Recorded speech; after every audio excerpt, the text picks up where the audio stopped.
If you've activated the recipe plugin, then that's fine, but you'll need to deactivate it for now. In this lecture, we'll be doing some plugin activation settings and add some plugin security. As developers, we have to do everything in our power to secure our plugins. Of course, we can't account for every hack there is. Throughout this course, I'll be sure to advise you what you can do to secure your plugin. One course of action we can take to secure this plugin is preventing users from calling this plugin directly. It's common for hackers to try to visit the file directly instead of letting WordPress load it. So how do we prevent this? Well, it's actually quite simple. Open up the recipe plugin file. At the very top, add a conditional statement. This conditional statement will check to see if a function exists. WordPress loads its own files and constants before loading plugins so that they're available to us. The function we want to check exists is called addAction. If this function doesn't exist, then we know for sure that WordPress isn't loaded and therefore we don't want to run the rest of this script. Inside this conditional statement, we're simply going to echo out a message. Hi there, I'm just a plugin. Not much I can do when called directly. And then exit out of here.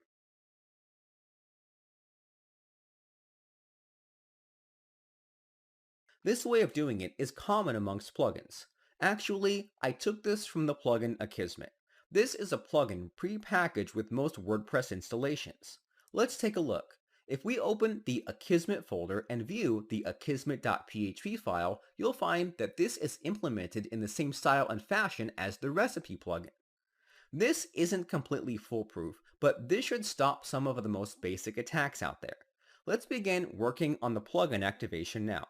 Inside the main plugin file, let's add some sections first. Here are the 4 sections that we'll make: setup, includes, hooks, and shortcodes.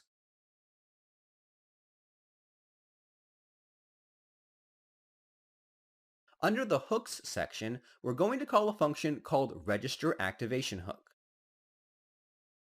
This function is a special kind of hook made specifically for plugins. This function will be called when our plugin is activated. This function has 2 parameters. The first parameter is the path to our plugin. We could use some built-in functions to get the path, but there's actually a simpler way of doing this. PHP provides a constant named file. This constant will always point to the file it's used in. The second parameter is the name of the function that will execute. We'll call this rActivatePlugin. Just like last time, I'll be prefixing the variables, functions, and anything else with r underscore to prevent collisions with other plugins and themes.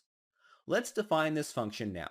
Create a folder called includes, and within this folder, create a file called activate.php.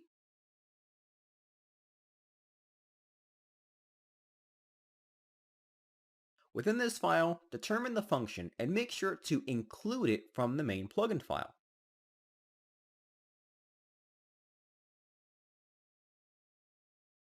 Before we execute any code, I want to check if the current version of WordPress is compatible with this plugin.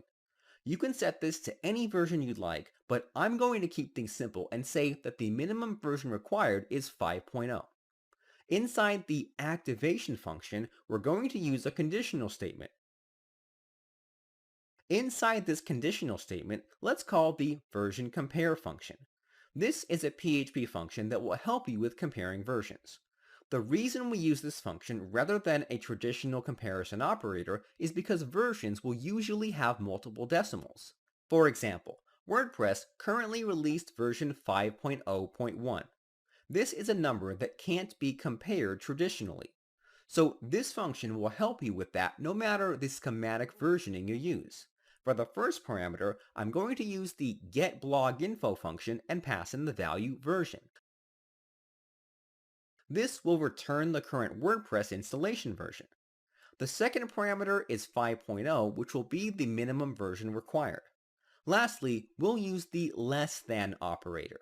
This will basically check if the current version is less than the minimum required version. For example, if the current version is 5.8, then it would be processed as 5.8 less than 5.0.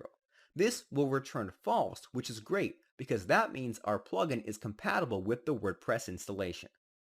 However, if this returns true, then that means the WordPress version is really low.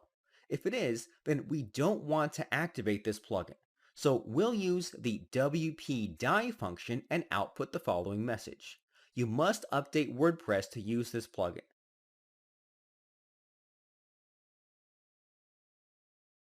Make this string translatable. The text domain this time will be recipe. Alright, so activate your plugin and you should be able to do so without any errors. Now we can start developing the plugin. We'll be revising this function later to create some settings, but for now we'll leave it as is.